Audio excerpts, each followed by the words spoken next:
السلام علیکم۔ دنیا میں زندگی کو بدل کر رکھ دینے والے ٹوٹکے۔ چہرے پر بدنما تل مٹانے ہیں تو پودینے کا رس چہرے پر لگائیں۔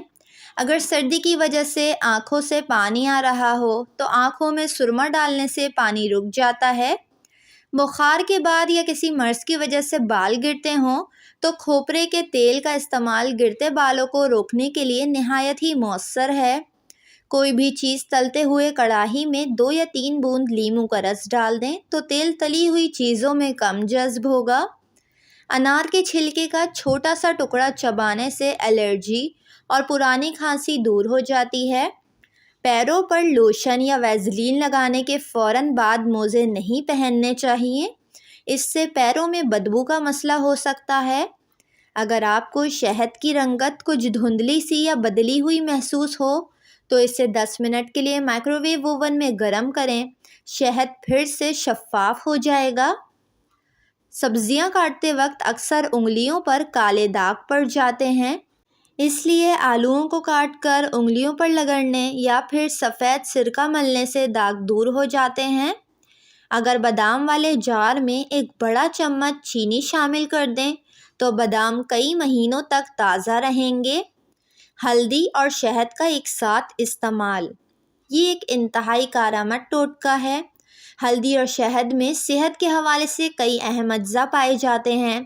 آدھا چمچ ہلدی اور 1 چمچ شہد مکس کر کے گرم پانی سے پھانک لیں یا پھر 1 کپ پانی کو اچھی طرح ابال کر اس میں شہد اور ہلدی ڈال کر اچھی طرح مکس کر کے نیم گرم پانی پی لیں۔ فائدہ یہ ہے کہ سردی میں نزلہ زکام، گلا خراب اور کھانسی کا بہترین علاج ہے۔ اس سے جسمانی تھکاوٹ بھی دور ہوتی ہے۔ شوگر کی وجہ سے خون پتلا ہونے لگتا ہے تو یہ خون کو تقویت پہنچاتا ہے تاکہ ریڈ بلڈ سیلز کم نہ ہوں۔ سینے کی جکڑن، کھانسی، سرد موسم کی وجہ سے جوڑوں میں درد کے لیے بھی یہ بہترین ہے۔ چاول ابالنے کے بعد چاول کا پانی نہ پھینکیں کیونکہ اس میں پوشیدہ ہے حسن کا راز۔ چاول کا پانی آپ کے چہرے کو ایسی کلینزنگ کرتا ہے جو آپ کو سیلون میں بھی نہیں مل سکتی، اس لیے چاول ابالنے کے بعد اس کا پانی چہرے پر لگائیں اور خشک ہونے کے بعد منہ دھو لیں۔ چاولوں کے پانی سے اگر بال دھوئے جائیں تو بال چمکدار، انتہائی نرم اور ملائم ہو جاتے ہیں۔ بال دھونے سے پہلے چاولوں کے پانی سے بالوں کو گیلا کر کے کچھ دیر چھوڑ دیں۔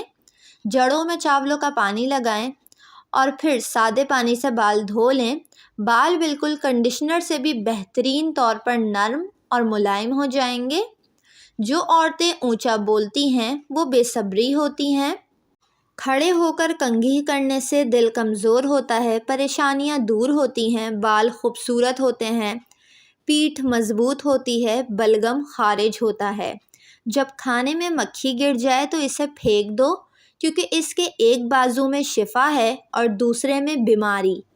مکھی کھانے میں گرتے وقت پہلے بیماری والا بازو کھانے کی طرف ڈالتی ہے، لہٰذا پوری ہی مکھی کو غوطہ دے دو، فرمان رسول۔ نزلہ زکام کے مریضوں کے لیے طویل یعنی لمبا سجدہ نہایت مفید ہے۔ سجدے سے بند ناک کھلتی ہے۔ اپنے مکانوں کو مکڑی کے جالوں سے پاک رکھیں کیونکہ ان کا گھروں میں رہنا فکر و فاقہ کا باعث بنتا ہے، اور جس گھر میں مکڑی کے جالے ہوتے ہیں وہاں کا رزق تنگ کر دیا جاتا ہے۔ رزق میں برکت چاہتے ہیں تو گھر کی صفائی کا خاص خیال رکھیں۔ اپنا چہرہ ہاتھ، دوپٹے یا لباس سے صاف نہیں کریں، بھولنے کی بیماری پیدا ہو سکتی ہے۔ رات کو کھانا نہ کھانا جلد بڑھاپا لاتا ہے۔ اگر رات میں آپ کو بھوک نہ لگی ہو پھر بھی تھوڑا سا 1 مٹھی کے برابر کھانا کھا لیجیے، اس سے آپ کو بڑھاپا جلد نہیں آئے گا۔ حالت حیض میں اگر ٹھنڈا پانی کا استعمال کریں تو یہ خواتین کے جسمانی توازن میں بگاڑ پیدا کر سکتا ہے۔ کیل مہاسے اور ایکنی جیسی پریشانیاں اور پیٹ درد بھی ہو سکتا ہے۔ ویڈیو کو لائک اور چینل کو ضرور سبسکرائب کر لیں۔